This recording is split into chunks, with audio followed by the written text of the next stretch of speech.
Bueno, continuando con nuestro libro de Sigmund Freud, el fundador del psicoanálisis, comprendiendo la psicología, continuamos. Vamos a continuar lo que es el capítulo 5, que se llama el principio de placer y el principio de realidad. Dice, dos mecanismos clave de la mente. Anteriormente se han mencionado el principio de placer y el principio de realidad. Estos dos mecanismos que Freud sitúa en la base del funcionamiento mental ocupan numerosas páginas en su vasta producción y en particular y respectivamente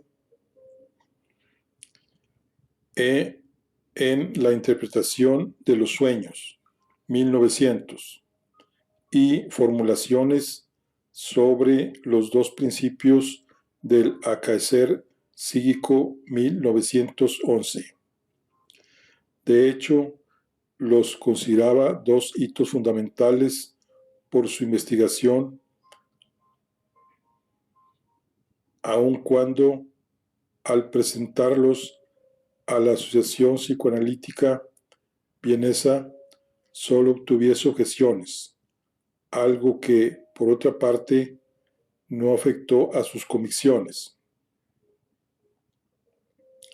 Al revisar su segunda tópica, descubrió cómo ambos principios representaban las directrices que cabe seguir para lograr un objetivo personal, ya fuese a nivel consciente o bien a través de procesos inconscientes o parcialmente conscientes.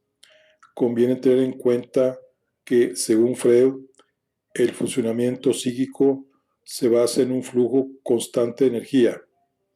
Así, cualquier incremento inesperado del caudal se convierte en algo desagradable y origina sufrimiento, mientras que el proceso contrario se considera agradable y satisfactorio.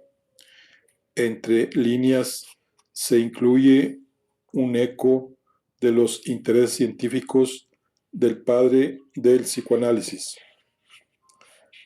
De acuerdo con el principio de placer, el propósito de toda actividad psíquica, es decir, el trabajo psicológico consciente e inconsciente de cada individuo, se centra en la consecuencia del placer y la evitación del dolor. Se trata de algo más que una búsqueda. Es el ansia por obtener la satisfacción inmediata de un deseo, expresada en la conocida frase "lo quiero todo y lo quiero ya". Según la idea del equilibrio de energía, el placer se alcanzará con la disminución de esta excitación, mientras que el desagrado será proporcional a su incremento.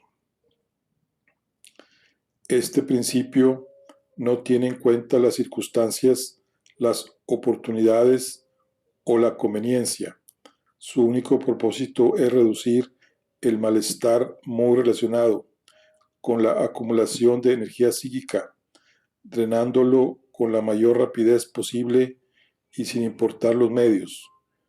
El principio de realidad, sin embargo, requiere que la psique, en la búsqueda de su propia satisfacción, tenga en cuenta las restricciones y las condiciones impuestas desde el exterior mediante un análisis exhaustivo de costes y beneficios.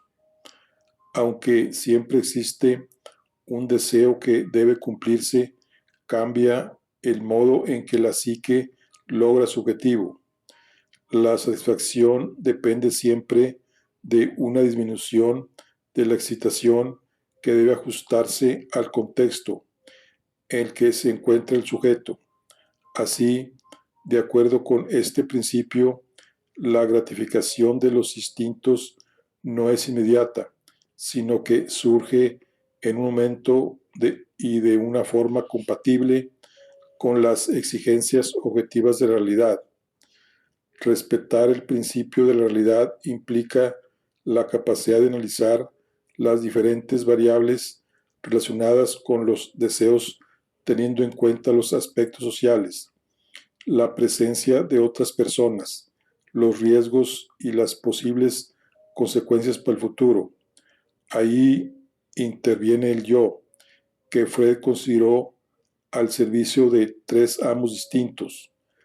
El principio de placer, por el contrario, estimula el incremento de energía de las pulsiones hasta lograr su completa satisfacción. Es el primero que aparece en la vida del ser humano. Pensemos en los recién nacidos, ajenos al mundo exterior y absolutamente dependientes de quienes los cuidan. Actúan solo de acuerdo con los dictados del principio del placer.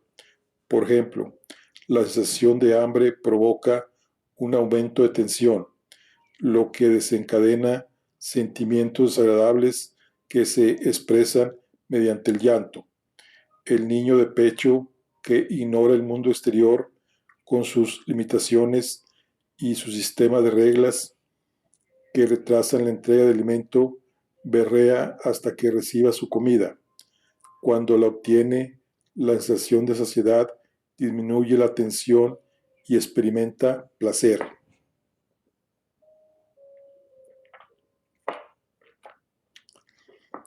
El principio de realidad toma forma más tarde, cuando el niño se da cuenta de que en el mundo real no puede recibir una gratificación inmediata y en consecuencia atenuar o eliminar la excitación.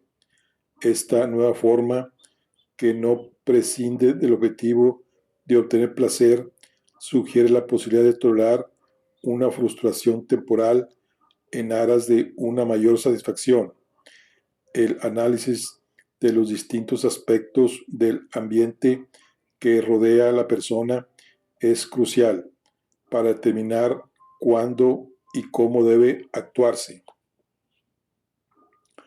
Al crecer, el niño aprende a ponerse de acuerdo con la realidad. Experimenta de manera directa que los estímulos no siempre pueden satisfacerse de una manera completa y a la vez empieza a construirse una imagen propia del mundo, de sus elementos, sus normas y sus limitaciones. A partir de este descubrimiento, busca la manera de contentar sus pulsiones, controlándolas y postergándolas, de acuerdo con las posibilidades y las respuestas del mundo que lo rodea. Sin embargo, el principio de placer no lo ha abandonado, tan solo tiene en cuenta que el mundo exterior también importa.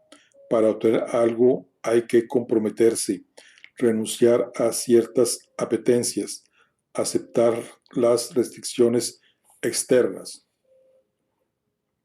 Recordemos que el joven Freud rehuyó la práctica de la medicina para dedicarse a la investigación y que Brooke lo convenció para que no lo hiciese y así pudiese ganarse el sustento.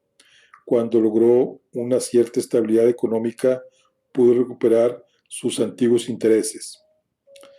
Obedecer el principio de realidad no anula el deseo, simplemente se lo posterga. Tras la renuncia sobreviene una satisfacción, con la consiguiente disminución de la carga de energía instintivamente mucho más sustancial y duradera. Asimismo, conviene tener en cuenta que este tipo de satisfacción, en la medida en que se extiende en el tiempo y en el espacio, resulta esencial a la hora de relacionarse con la realidad. Hay que superar los deseos y los caprichos del momento, yendo más allá del aquí y ahora, y sopesando los costos y los beneficios de las diversas opciones posibles. El principio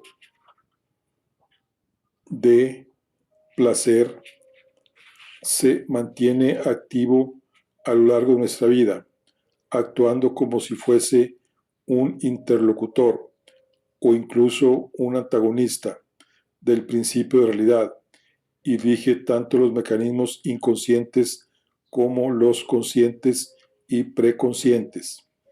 En cambio, el principio de realidad se constituye como un regulador del principio de placer, dada la necesidad de enfrentarse con el mundo exterior y con los propios deseos y necesidades, a partir de una distinción tan simple como la que se desprende del hecho de experimentar placer o dolor, y mediante la relación con la realidad, el sujeto desarrolla mecanismos mentales como la atención, el juicio, la memoria o el pensamiento, que permiten relacionarse con el mundo y mediar entre el contexto y los deseos personales.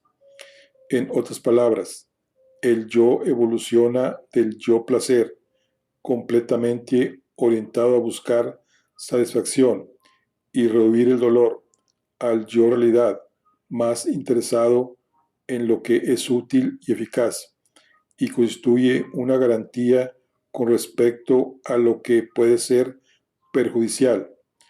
Cuando en 1911 Freud escribió este pasaje, era muy consciente de la imposibilidad de desligar al individuo del contexto, las fuerzas que regulan los deseos individuales y los vinculan a la realidad indican que el inconsciente no puede escapar de la cultura en la que se desenvuelve el sujeto.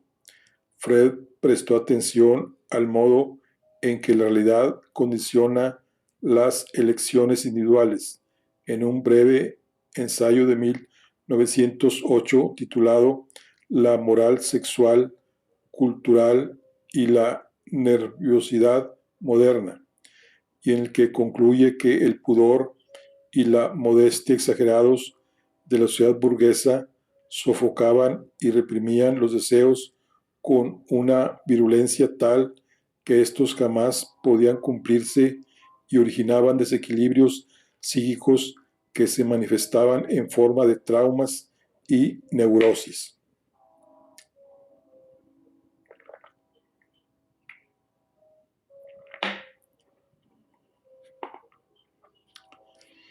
Procesos primarios y secundarios. En los años posteriores, Freud profundizó en el estudio del principio de placer y del principio de realidad, y precisó aún más sus funciones, hasta el punto de identificar dos tipos de procesos que les afectan: los primarios y los secundarios. Los procesos primarios, regulados por el principio de placer, comprenden los mecanismos psíquicos y del pensamiento que evitan los vínculos espaciotemporales y las relaciones de causa-efecto.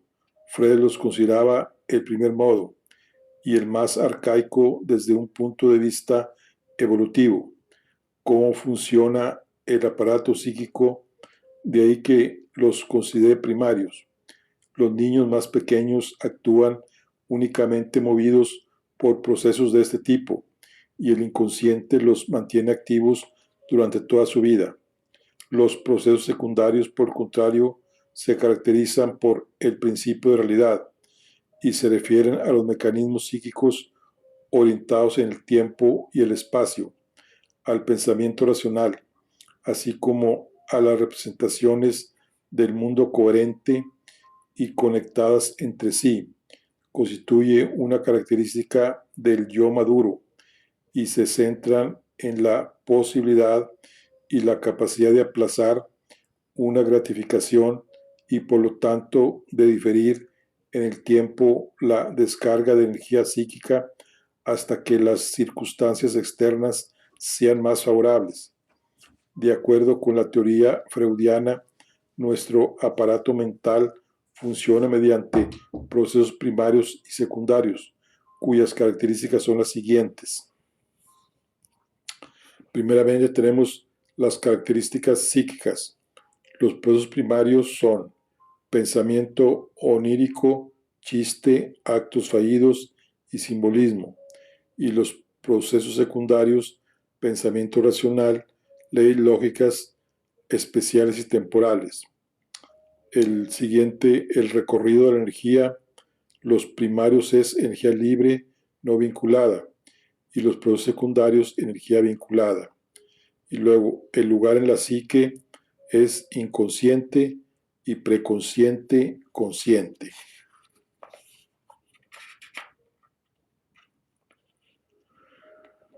Bueno, esas son las características.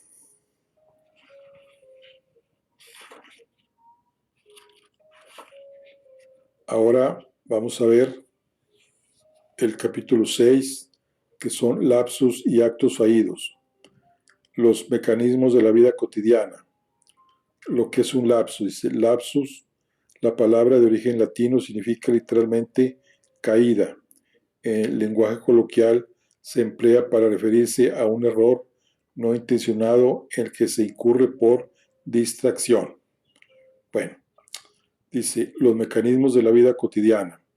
Al describir los aspectos psicológicos de los procesos primarios, Freud se refería a los sueños, los chistes y los actos fallidos.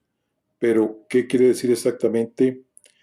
En 1901 publicó Psicopatología de la vida cotidiana, después de haber realizado el curioso recuento de errores que habían aparecido en la interpretación de los sueños y del que se ha tratado en las páginas 17 y 18 de este libro. Freud se mostró muy satisfecho del trabajo tras terminar la lectura del primer borrador. No en vano, esta es una de sus obras más célebres. Al escribirla, evitó casi por completo el uso de tecnicismos e incluyó decenas de anécdotas propias y ajenas. En buena parte recuperó material de artículos anteriores para presentar de una manera más sistemática las causas y los mecanismos que explican fenómenos tan corrientes como los lapsus y las equivocaciones, los descuidos, los falsos recuerdos o los olvidos momentáneos constituyen en apariencia errores sin importancia, a los que no suele prestarse atención, dada su insignificancia y su ausencia de intención. Freud prescinde de tal apriorismo y acomete la tarea de explicar su significado desde un punto de vista psicológico, contrariamente a lo que suele creerse. Tales equívocos no son resultado de la causalidad, el cansancio o la falta de atención, sino que revelan ciertos hechos de los que no se es consciente y que por lo tanto no pueden expresarse, tales como intenciones, impulsos o deseos reprimidos. Las reflexiones de Freud sobre esta cuestión nacieron del estudio de las peculiaridades del funcionamiento de la memoria en ciertas situaciones y siempre de manera temporal se dan singularidades que también pueden observarse en los lapsus y los actos fallidos y en los que entran en juego mecanismos similares a los que causan las remociones. Bueno, aquí está la definición del acto fallido. Dice que es un fenómeno psíquico que se manifiesta mediante un lapsus en la acción. Sucede cuando se desea, realiza un acto y en su lugar se efectúa otro. Al arrojar luz sobre estas pequeñas psicopatologías de la vida cotidiana y entender sus causas, se abre una ventana que da directamente a nuestro inconsciente, a los deseos, pulsiones y complejos reprimidos que pueden causar sufrimiento. Para explicar su teoría, Freud se basó en diversas situaciones de la vida real, fáciles de entender porque pertenecen a una experiencia compartida por todos nosotros. Contó, por ejemplo, el caso de un empleado que durante una ceremonia oficial, al levantar su copa para brindar por su superior y por quien no sentía ninguna simpatía, dijo: les invito a eructar a la salud de nuestro jefe, en lugar de a brindar. La importancia de este cambio involuntario y surrealista, propiciado por la similitud entre las palabras alemanas Astoffen, brindar, o Autosoffen, eructar, reside en que constituye una expresión del desprecio inconsciente que experimentaba el sujeto. Las analogías que Freud estableció entre el proceso psíquico que subyace a una neurosis, la remoción, y el proceso responsable de fenómenos muy realizados en personas sanas representan un gran descubrimiento para comprender el funcionamiento de nuestra mente.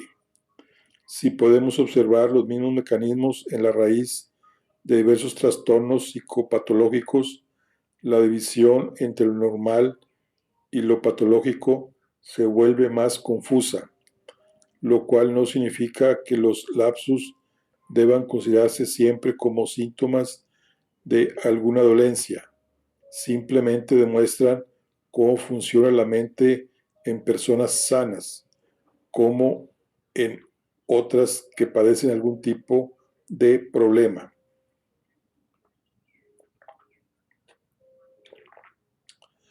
El hecho de prestar atención a ciertos comportamientos o deslices que a primera vista parecen triviales e insignificantes nos permite comprender mejor ciertos aspectos de nuestra experiencia psicológica que hasta entonces no conocíamos plenamente. O sea, la remoción, aquí según la definición de Freud, dice: considerada por Freud un mecanismo de defensa, se encarga de eliminar de la conciencia todos aquellos contenidos psíquicos como recuerdos, imágenes o pensamientos ligados a una pulsión que no puede satisfacerse en ese momento y que entran en contacto con el yo y el superyo. Sin embargo, no llega a anularlos por completo, sino más bien a cambiarlos de lugar, aun cuando su efecto es comparable al de una eliminación total de dicho contenido. En cierto modo, podría compararse con lo que sucede cuando en el escritorio de un ordenador se mueve un archivo a la papelera. Creemos que ha desaparecido, pero no es así, sigue existiendo. De hecho, podemos recuperarlo o bien borrarlo de manera permanente. Bueno, los lapsus y los actos fallidos, al igual que los sueños, son otra de las maneras en que se expresa el inconsciente. En el sueño, ciertos elementos reprimidos tienden a reaparecer, si bien al considerarse inaceptables, se transfiguran y adoptan la forma de algo que la conciencia puede tolerar. En estos otros casos, en cambio, nos encontramos con conductas o expresiones verbales chocantes, ocasionadas por la injerencia perturbadora del inconsciente en nuestro comportamiento cotidiano. Tras estas escenas, a menudo cómicas, se oculta un deseo del que no queremos o no podemos liberarnos. En una ocasión, Freud, hojeando las páginas del conocido diario vienés New Freies Press dijo con una anécdota que no dudó en incluir en la obra. Al parecer, el presidente de una de las cámaras del Parlamento de Austria, al iniciarse una sesión que prometía ser muy acalorada, se le escapó un honorables colegas, declaro terminada la sesión, ni más ni menos.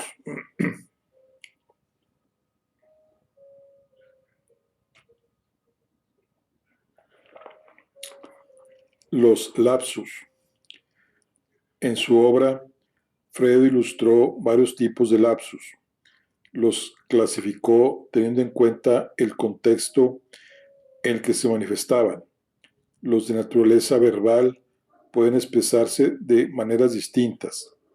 Cambios, permutación de letras, sílabas o palabras, o su reemplazo por otras parecidas en su pronunciación, pero con un significado diferente.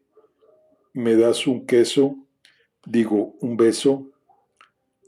Anticipaciones, conmutación, en el orden de la frase de algunas palabras. Abre la leche y coge la nevera. Sustituciones, reemplazo de una palabra por otra que pertenece a la misma categoría. No pienso ir al funeral de Juana, en lugar de a la boda de Juana, o que tiene un sonido similar. Le agradezco mucho su hostilidad, digo su hospitalidad. Repeticiones. Se emplea sin proponérselo un elemento ya usado en la frase Rómulo y Rémolo. Mezclas.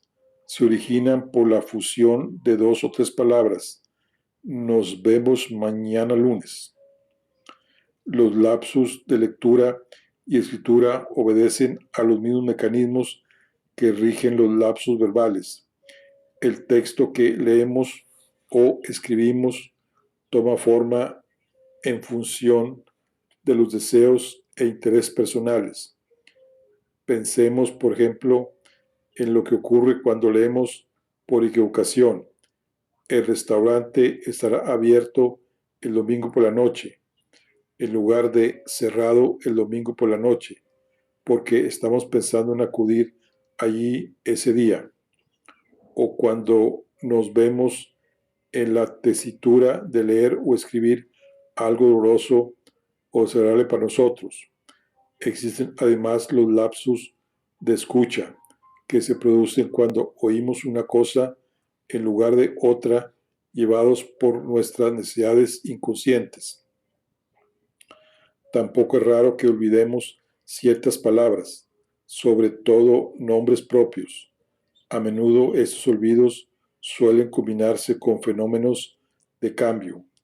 Cuando nos esforzamos por recordar un nombre olvidado, se nos vienen a la mente otros que, aun sabiendo que no son el correcto, no podemos reprimir, porque no podemos darle espalda a nuestros pensamientos.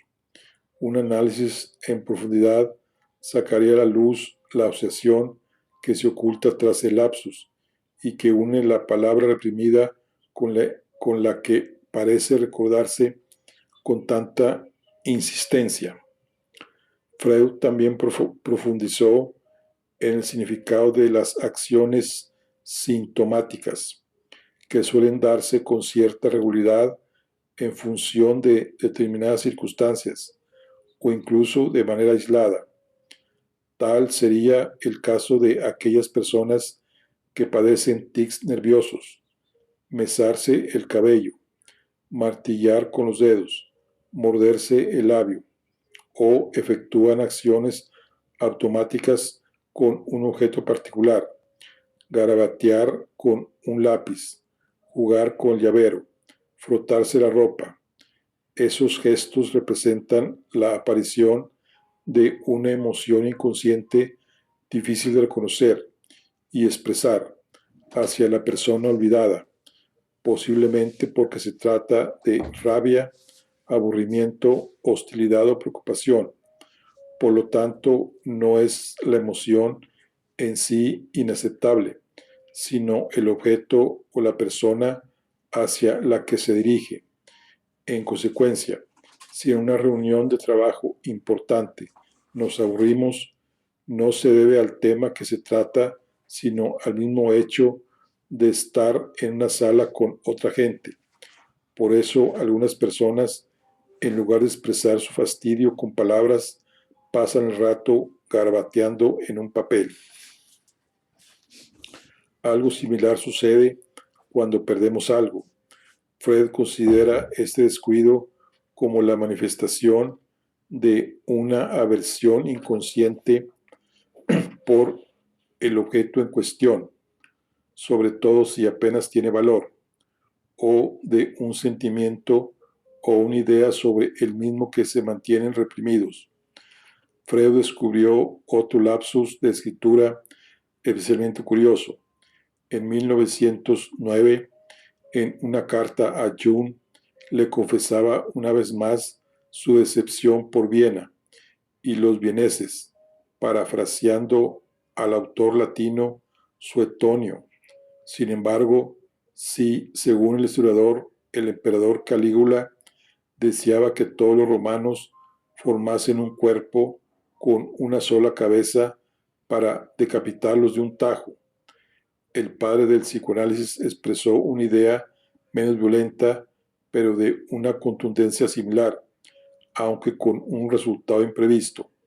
Freud habría deseado que todos los vieneses tuviesen un único trasero para darles una buena tunda, pero en lugar de escribir golpearlos, anotó golpearlo. El cambio sugiere que antes que a sus conciudadanos, más bien ansiaba ajustar las cuentas con un discípulo cada vez más díscolo y con el que comenzaba a llevarse mal. Actos fallidos. Con este nombre se conoce a los lapsus de acción que se producen cuando nos proponemos hacer algo y sin darnos cuenta lo olvidamos o hacemos lo contrario. Todo acto fallido puede interpretarse de acuerdo con la relación que existe entre acto en sí mismo y el impulso reprimido que encuentra una vía secundaria para expresarse.